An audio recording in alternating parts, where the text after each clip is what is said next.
পরলোকগত শুভজিৎ চৌধুরী বাড়িতে আজ এক প্রতিনিধি দল নিয়ে আমরা ওর সুখ সন্তপ্ত মাতা এবং তার স্ত্রী ও অন্যান্য আত্মীয় পরিজনদের সঙ্গে সাক্ষাৎ করি। আমরা গভীরভাবে মর্মাহত হয়ে দুঃখ প্রকাশ করছি এই দুর্ঘটনায়, তার এই অকাল প্রয়াণে তার পরিবারের প্রতি সমবেদনা জ্ঞাপন করে তাদের পাশে থাকার আমরা অঙ্গীকারবদ্ধ। যতটা জানতে পারলাম, TNGCL এর যে তাদের কেসের কানেকশন ছিল, তার থেকেই দুর্ঘটনা এবং বিপত্তি।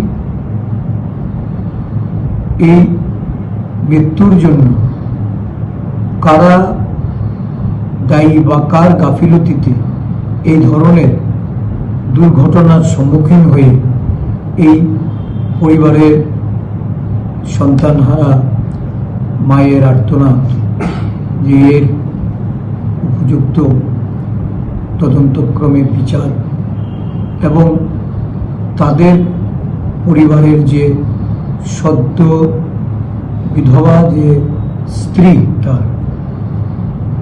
তার কি হবে আগামী দিন, এই পরিবার কিভাবে পরিচালিত হবে, এগুলি নিয়ে নানা প্রশ্নের সম্মুখীন আমরা হয়েছি। তো আমরা চাইছি অবিলম্বে তার এই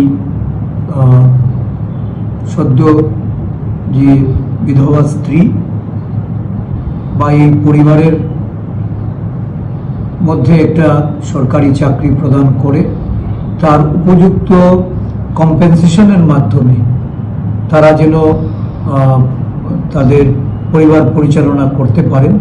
সাথে সাথে কেন এই ঘটনা ঘটল, আমাদের রাজ্যে বিভিন্ন, বিশেষ করে আগরতলা শহরে বহুতল বাড়ি নির্মিত হচ্ছে।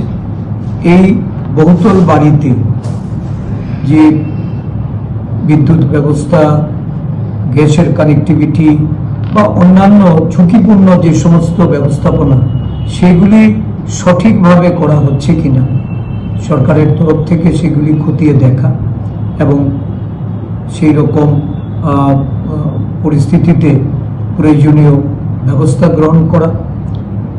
এটা কোনোভাবেই দায় এড়ানো একটা ওই বিগত দিনের তদন্তগুলির না, এটা যেন এখানেই সীমাবদ্ধ না থাকে। আমি দাবি জানাচ্ছি যে অবিলম্বে যত দ্রুত সম্ভব তদন্ত সাপেক্ষে সরকার প্রয়োজনীয় পদক্ষেপ গ্রহণ করুক এবং এই পরিবারের পাশে এসে সরকার তার সমস্ত সহযোগিতা প্রদানের মাধ্যমে তাদের পাশে দাঁড়ান।